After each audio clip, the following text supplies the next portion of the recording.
The Secretary will call the roll.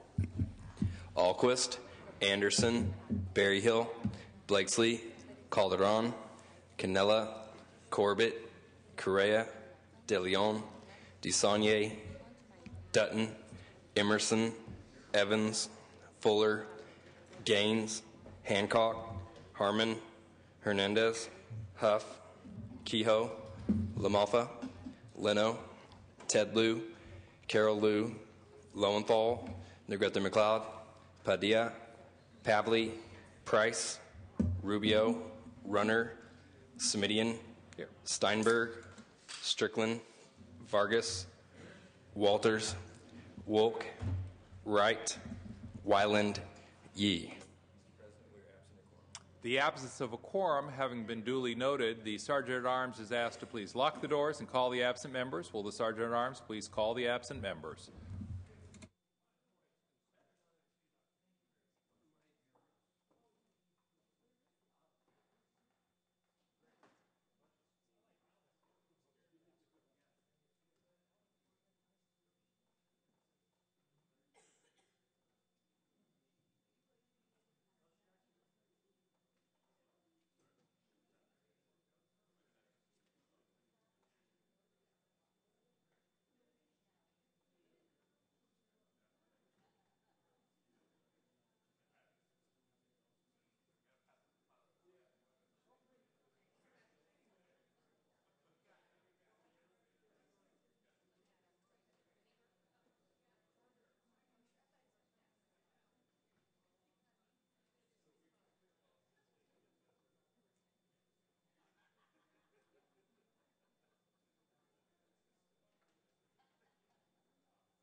Members, a quorum has been established. Could we ask that the members and our guests beyond the rail and in the gallery please rise?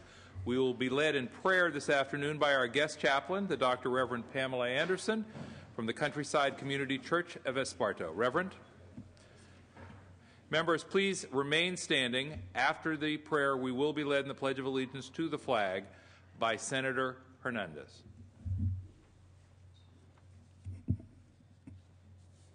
Before I pray, I'd like to say a few words. Quincy Jones, one of the greatest American record producers of all time and one of our national treasures, once said, "Imagine what a harmonious world it could be if every single person, both young and old, shared a little of what he is good at doing." Would you please pray with me? Eternal God, we pray for our California Senate and for their deliberations here in these chambers. May their work today inspire all Californians to share what they are good at doing, to bring their best so that this great state can flourish and be a place of inspiration and harmony. This prayer we pray. Amen. Pledge allegiance to the flag of the United States of America and to the republic for which it stands, one nation, under God, indivisible, with liberty and justice for all. Thank you, Reverend. Thank you, Senator Hernandez. Members, that brings us to privileges of the floor. Privileges of the floor. Are there introductions to be offered under privileges of the floor? If not, Senator Huff, for what purpose do you rise, sir? Would this be an appropriate time to make commendation about Ronald Reagan's 101st birthday? Under privileges of the floor, please proceed, sir. Thank you, Mr. President. Ronald Wilson Reagan was a man of humble background who worked throughout his life serving freedom and advancing the public good. He served with honor and distinction as governor of California for 2 terms before becoming the 40th President of the United States. In fact, he's the only person to have gone from being governor of California to the President of the U.S. In 1981, when Ronald Reagan was inaugurated president, he inherited a disillusioned nation shackled by rampant inflation and high unemployment. However, by implementing conservative fiscal policies, the Reagan administration was able to halt the economic decline and spur economic development and prosperity. Nobel Prize-winning economist Milton Friedman said Reagan's tax cuts were one of the most important factors in the boom of the 1990s. Robert Mundell, another Nobel laureate, said the tax cuts made the U.S. economy the motor for the world economy in the 1990s, on which the great revolution in information technology was able to feed. Further, President Reagan's commitment to America's children helped lower crime and drug use in our neighborhoods. His vision of peace through strength led to the end of the Cold War. During these difficult economic times, it's important to remember President Reagan in his own words. The government's view of the economy could be summed up in a few short phrases. Senator Huff, before you share those few short phrases, let me see if we can bring the Senate to order. Members, I know we are just beginning today's Senate, but if members could take their desks, please.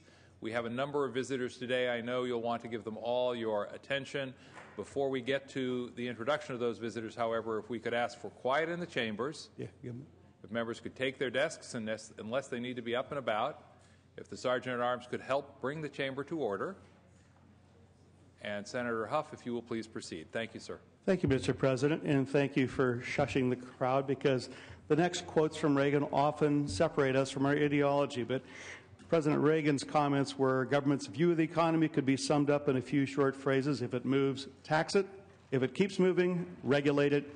And if it stops moving, subsidize it. Rather than continue to make this observation accurate, we have the opportunity to reduce the burdens on business and facilitate the economic recovery that's necessary to turn California to its former glory. Members of the legislature, I take great pride in recognizing our former governor and the President of the United States on his 101st birthday, were he alive today. Thank you very much. Thank you, Senator Huff, under privileges of the floor. Members, we remain at privileges of the floor. Do we have other items or introductions? Senator Steinberg. For what purpose do you rise, Senator? For purposes of introduction, please.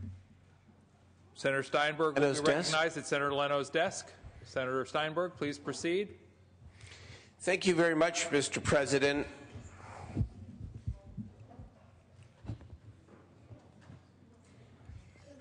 I rise at Senator Leno's desk because we have a very special, hold on, hold on. We have a very, very special unveiling today.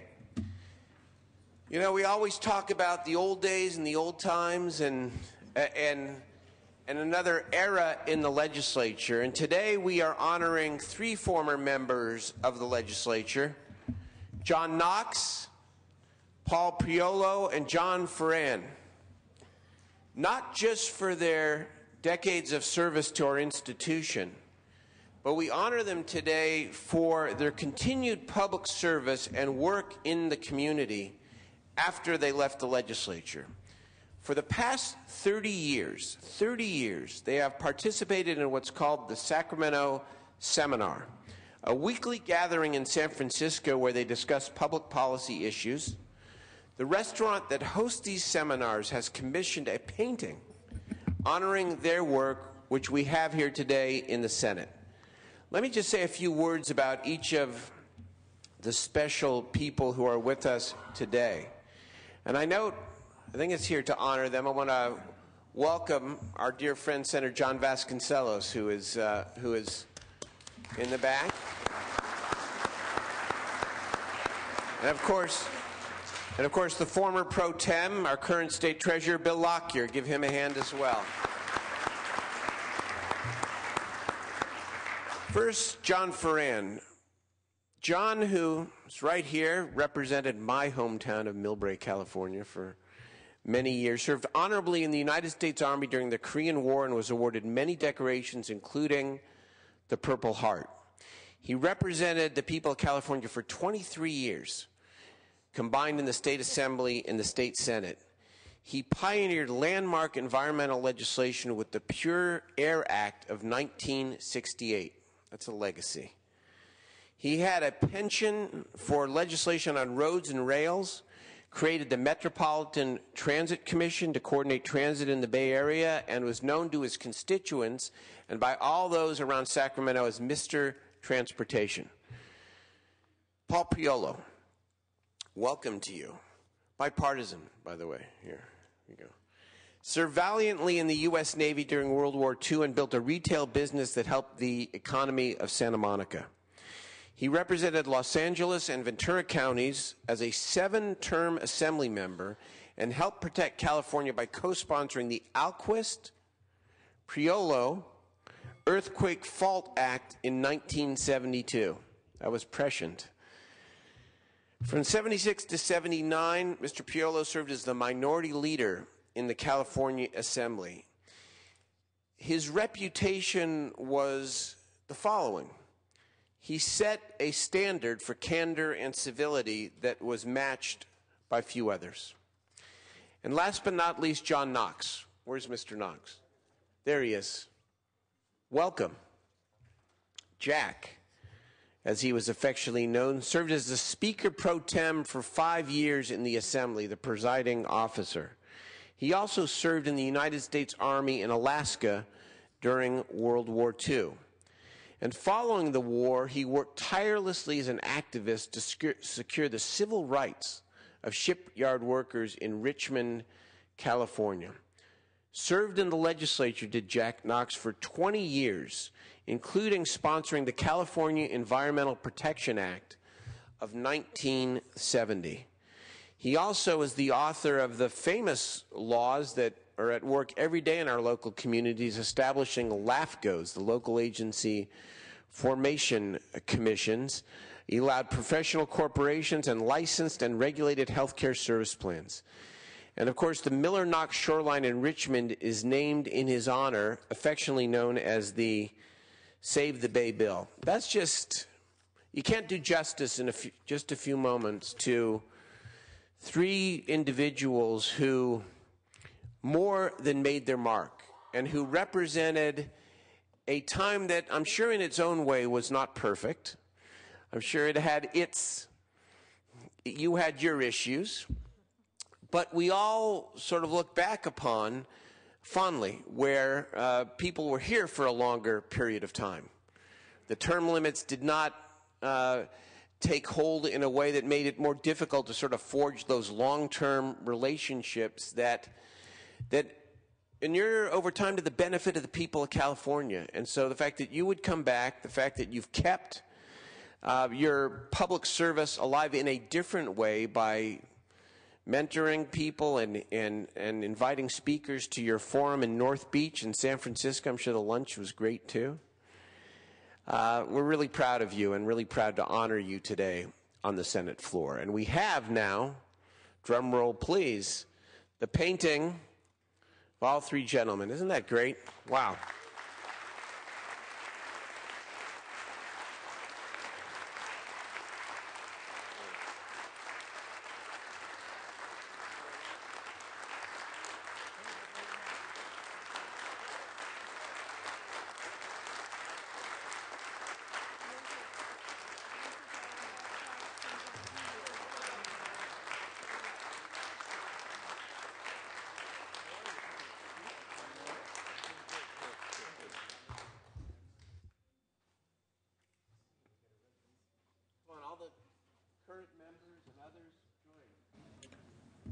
Members, as we gather around for this opportunity, I would like to announce not only to the members but to the staff and others who are assembled, as well as our guests in the gallery and in the chambers, that there will be a reception in the Maddie Lounge honoring Senator Farran and Assembly members Priolo and Knox immediately following the session. All are invited to drop by and say hello. Once again, that reception will be immediately following our session in the Maddie Lounge just outside in the hallway. All are welcome to drop by and say hello and take a moment. Please join me one more time in thanking these three gentlemen for their extraordinary body of work.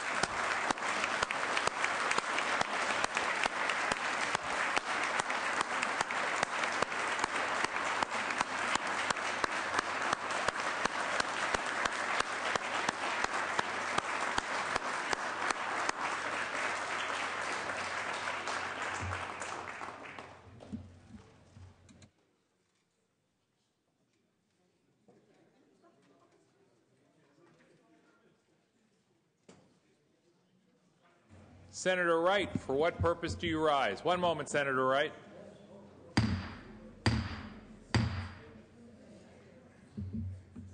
Members, if we could have order in the chambers, and if I could ask you to direct your attention to Senator Rod Wright at Senator Steinberg's desk. Senator Wright, for what purpose, sir? Purpose of introduction and presentation, Mr. President. Please proceed under motions and resolutions. You know, I'm honored today as the first Monday in Black History Month to recognize what is a true treasure in our American culture. And, you know, we use icon and treasure and terms like that lightly, but in this case, this is a gentleman who holds a Kennedy Center honor from the United States, which is one of the things that we use to recognize people as treasures. You've probably seen on television lately that they're talking about the Grammy Awards, which are about to come up. This gentleman was one of the founding members of the Grammys back in the 1950s, and he holds 27 of them. He was a person who scored movies. He produced television shows and movies. Most of us have heard of Oprah Winfrey. What you may not know is that her syndicated show came about because of her involvement in a movie called The Color Purple. And when she did The Color Purple, people saw her and it got her show syndicated. I could go on about the songs that he's done. I love to say that the largest selling album of all time was Thriller by Michael Jackson. He produced Thriller and Michael's first album, Off the Wall. Many of the albums and songs that you hear, you often don't know who produced the song because we're so accustomed to knowing the artist. But what I can tell you about music is that if you don't have good music and you don't have good production, the song can go to waste. So I'm honored today to present an icon because in addition to doing music, literally everything that happened in the civil rights movement and a major part of Black history, involved music. Much of what we do had kind of a score where you say in different genres, whether it was the Impressions and different groups who sang. Gospel songs go back. But if you look at the root of that music, it all kind of comes from the same source. We were talking today about Latin music and other branches of American music. And one of the sad things that my guest said is that Americans probably know the least about their music than any other people in the world, because if you go to Europe, American music is actually studied and taken. In fact, the largest jazz festival in the world and the longest running jazz festival in the world is in Montreux, Switzerland. Who'd have thunk it? I could go on, and there are a number of things I could say, but I really want to bring him up. He's been a friend of mine for a number of years. And again, we use icon and we use terms so loosely. But you don't get a Kennedy Center honor. You don't get a Grammy. You don't get all of the accolades that he's received because you're a slacker. But if you talk to him, he'll tell you he's got 7 kids, 6 girls. In fact, he reminded me that the reason that he has no hair is because he had 6 girls. And you were doing so well up till now, Senator, right? You know, and I'm joining him in that pursuit. He was actually mistaken. Actually, they mistook Willie Brown for him on several occasions. I'm not quite sure why that occurred. I talked to Willie today, and he was trying to explain it to me. In one of his albums, one of the things that he did is he bridged together hip-hop, jazz, and popular music. The album is called Back on the Block. And one of the things that's so fascinating to me about that album is that it happened to be one of the last recordings for a number of the people who were there. That was one of Miles Davis's last recordings.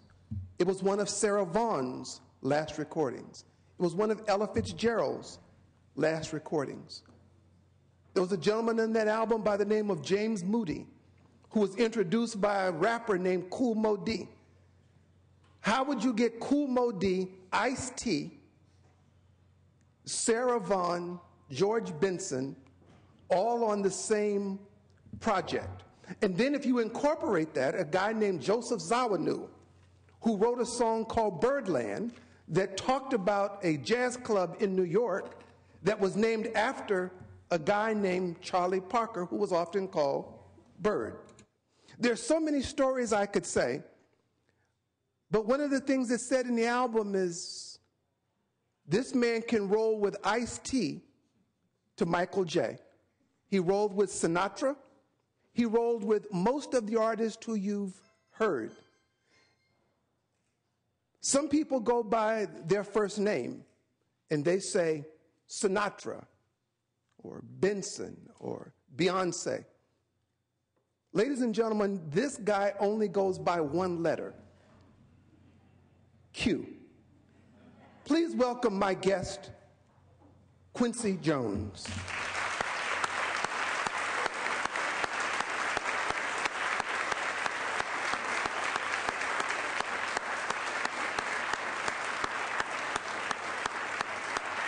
Thank you, thank you. God bless you. Thank you.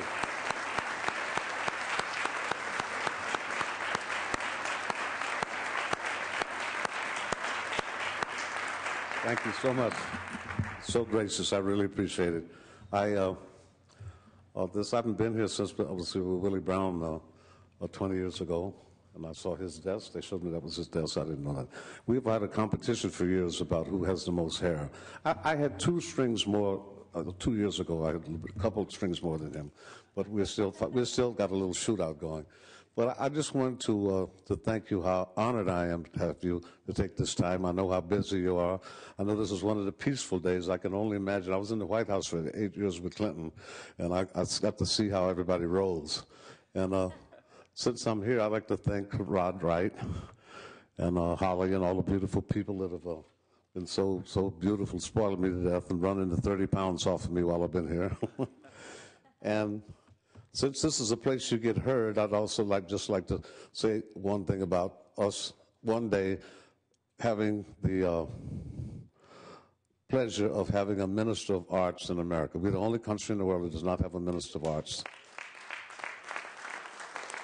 Every country on the planet knows more about our music than our kids, and we got to change that. We also have a 400-person consortium. Colin Powell told me not to take it to the White House yet, but with Santana, Sean Fanning, Alan Kay, all of the minds in the business, all the universities, to do a definitive curriculum for the schools so that our classical music is blues and jazz. Brahms, Bach, and Beethoven is European. The best is to get both of them. I studied in Paris with Nadia Boulanger, so I got both sides. But we need to know about our own music because it will make a big difference. We also did research on incidents like Columbine. A culture is very important to every young person in the world. That's where they start. Before 9 years old, it's all in there. And we studied 89 similar incidents to Columbine, because I think a lot of it has to do with not having an understanding of what your culture is all about. I've been blessed because I've been traveling for 60 years, and before I went over the first time, a great saxophone player told me to always, I was trumpet with Lionel Hampton, he said, every country you go to, watch the people, eat what they eat, listen to music they listen to, and learn 30, 40 words in every language. And I learned about 22 now, and Mandarin now, and Arabic and writing and speaking. And it's very important. And you got the kids, we have to get our kids to go to know. You don't know unless you go. You hear about it, but I went to Iraq in 2003, right in the middle of everything. And you can't go by the television and 8th grade newspapers to find out what's really going on over there. And the Emirates, what's happening there, and Shanghai, the progress they've made from a country in the Emirates, from a desert 30 years ago with camels to what's happening now will blow your head off, you know. And anyway, I'm not going to sit here and preach about that because you guys got enough preaching going on already. But I just want to say I'm very proud to be here, and I've felt nothing but warmth and wisdom from everybody that I've come in contact with here. And God bless you and thank you. Thank you, sir.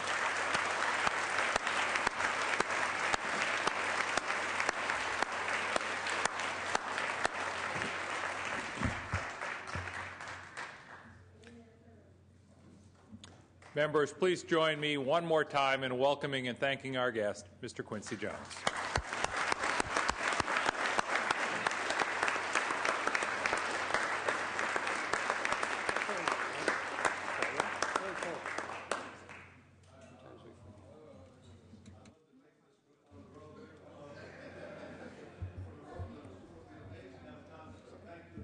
Thank you.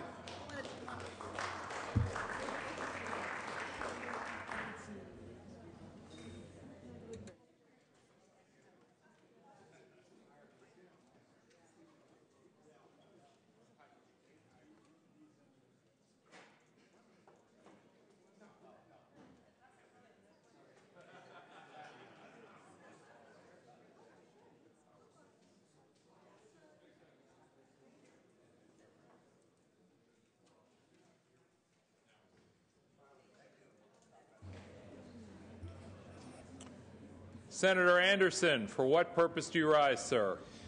Under privileges of the floor. One moment, please.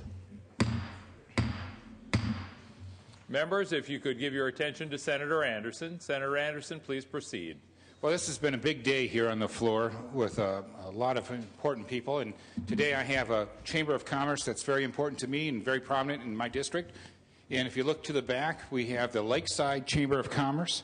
I have Bobby Buchenbach, who's the president, Neil Rodsvold, Milt Seifert, Frank Hilliker, Don Parent, Pat Bixby, and Kathy Castle. They all came up to see how we work, and they do a fantastic job in my district working on behalf of businesses in the chamber. So thank you very much, and please join me in welcoming them to the floor. Thank you. Members, let's join Senator Anderson in welcoming his guests to the floor of the California State Senate.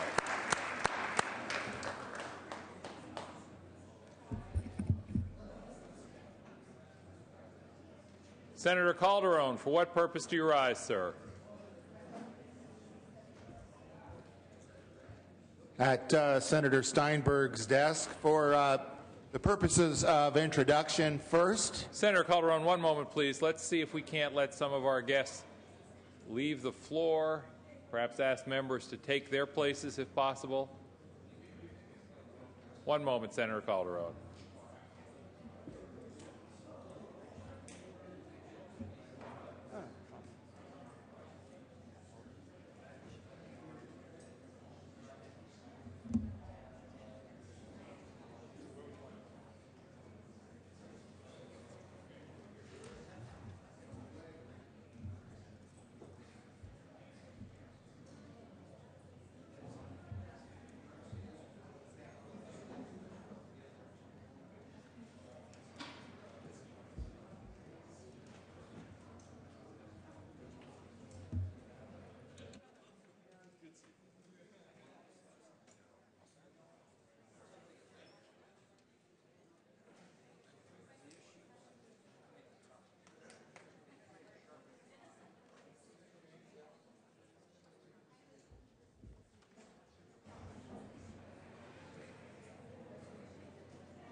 Senator Calderon, one moment, please.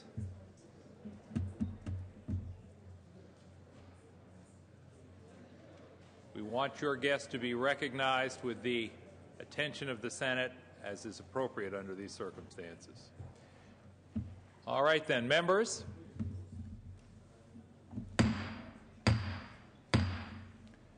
Members, if we could ask you to turn your attention to the rear of the chambers, to Senator Calderon. Senator Calderon, for what purpose do you rise, sir? First, for the purposes of introduction, please some proceed, guests. Senator. Please proceed. I would like to welcome from the city of Whittier, our mayor, Mayor Kathy Warner, is here tonight. See you. Also, from the Whittier Union High School District, Board President Tim Schneider, and our new board member, Rustral Castañeda. Welcome to you all, ladies and gentlemen.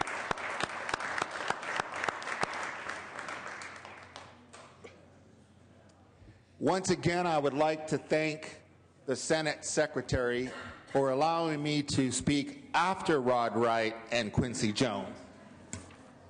That's a tough act to follow. However, Senator Calderon, this may be the only time you're ever able to say that Quincy Jones was your warm-up act, sir. I would revel in the moment. Well said, well said. However, I have my own act that I would like to introduce today. Colleagues, let me first say that I stand in honor of all educators who have traveled to the state capitol today to be recognized for their exemplary work in public education. But I'm especially compelled to single out Whittier High School District Superintendent Sandra Thorstenson, who is this year's California's National Superintendent of the Year. Congratulations, Sandra.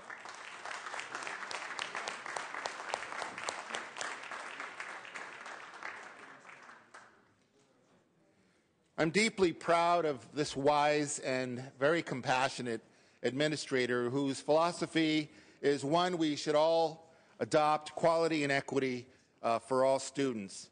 She was born in Whittier, raised in Whittier. She's been the superintendent of the Whittier Union High School District for 10 years, a graduate of Whittier High, which I believe Mr. Nixon was a graduate of Whittier High. Isn't that correct? And Whittier College. And Ms. Thorstenson holds a master's degree in education from California State University, Fullerton. Go Titans.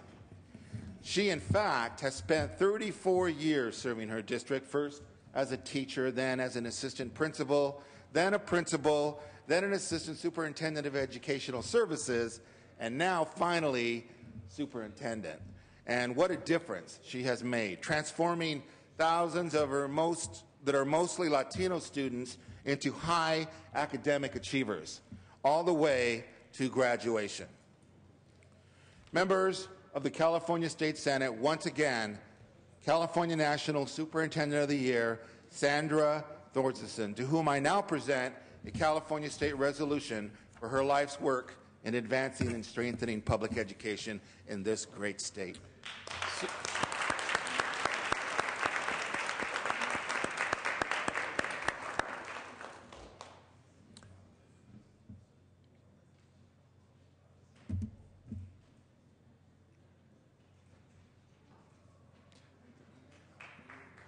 Madam Superintendent, thank you for your service and congratulations on the honor, really.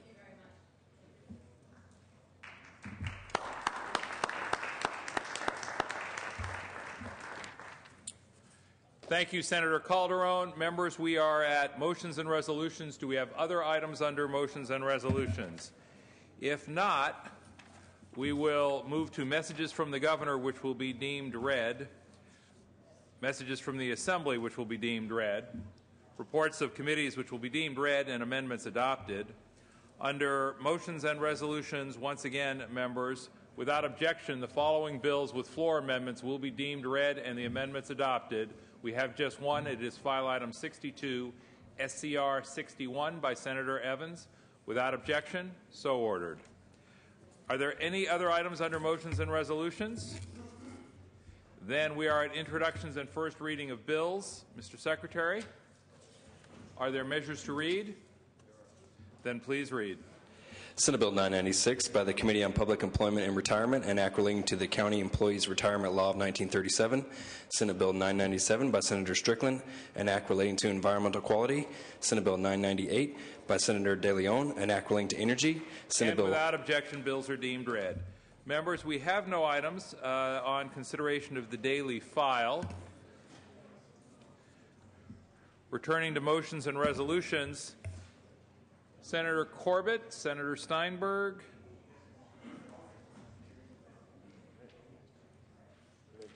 Senator Steinberg, for what purpose do you rise, sir? Adjournment in memory, please. Senator Steinberg. Members, if we could ask that you give your attention to Senator Steinberg, please. Thank you very much, Mr. President. The Capitol community, and certainly his family, was shocked to learn that Britton Jerry McFetrich passed away in his sleep Friday at his home on Merritt Island in the town of Clarksburg. Jerry was a longtime consultant and staffer here in the Capitol for the Assembly Labor Committee under the late Dick Floyd and for many others. I met him in 1998 when he was a lobbyist for the state building and constructions trades after he left state service. And Jerry, of course, is the father of Duncan McFetrich, who now lobbies the legislature and followed in his dad's fine tradition.